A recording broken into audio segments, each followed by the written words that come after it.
ہر قسم کے شرعی، روحانی اور جسمانی مسائل اور وظائف کے لیے دارالعمل یوٹیوب چینل سبسکرائب کیجیے اور بیل آئیکن بھی پریس کریں تاکہ ہر ویڈیو آپ تک بآسانی پہنچ سکے۔ دیکھیں، حلال جائز رزق کمانا، یہ شریعت اس کا درس اور حکم دیتا ہے، اور جتنے بھی انبیاء گزرے ہیں کوئی ایسا نبی نہیں گزرا جس نے کوئی کام نہ کیا ہو۔ کسی نے تجارت کی ہے، کسی نے جانور پالے ہیں۔ حضرت داؤد علیہ السلام بادشاہ بھی تھے اور نبی بھی تھے، تو ان کی ایک عادت مبارکہ ہوا کرتی تھی کہ وہ اپنا بیس بدل کے نکلتے تھے اور لوگوں سے پوچھا کرتے تھے کہ بھئی داؤد علیہ السلام کیسے بندے ہیں؟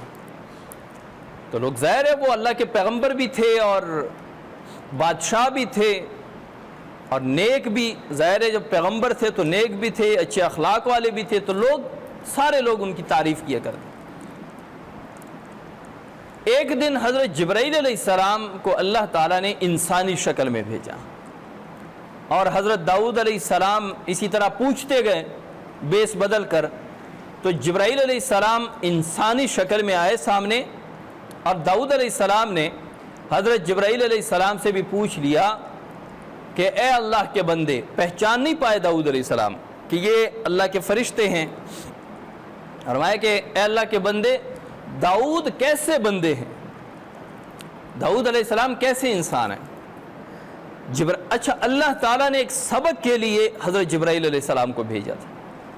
فرمایا جبرائیل علیہ السلام نے کہ داؤد علیہ السلام بہت اچھے انسان ہیں، بہت اچھے پیغمبر ہیں، بہت اچھے بادشاہ ہیں، لیکن کاش وہ بیت المال سے لے کر نہ کھاتے، اپنا کچھ کما کر کھاتے۔ اب بادشاہ وقت کے لیے بیت المال سے مناسب جو مشارہ ہے، ماہانہ ہے، تنخواہ ہے، وہ لینا جائز ہے۔ تو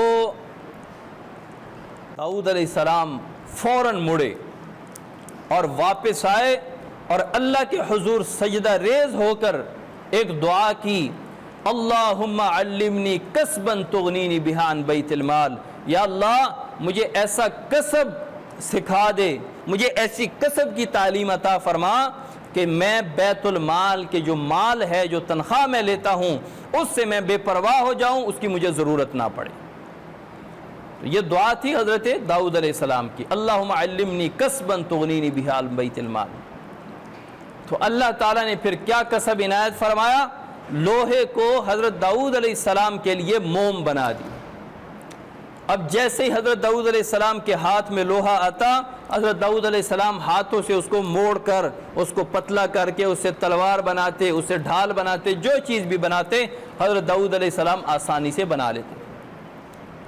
اب دیکھیں، پیغمبر وقت کو اللہ تعالیٰ کسب معاش کی تعلیم عنایت فرما رہے ہیں کہ آپ اپنا کچھ کما کے کھائیے۔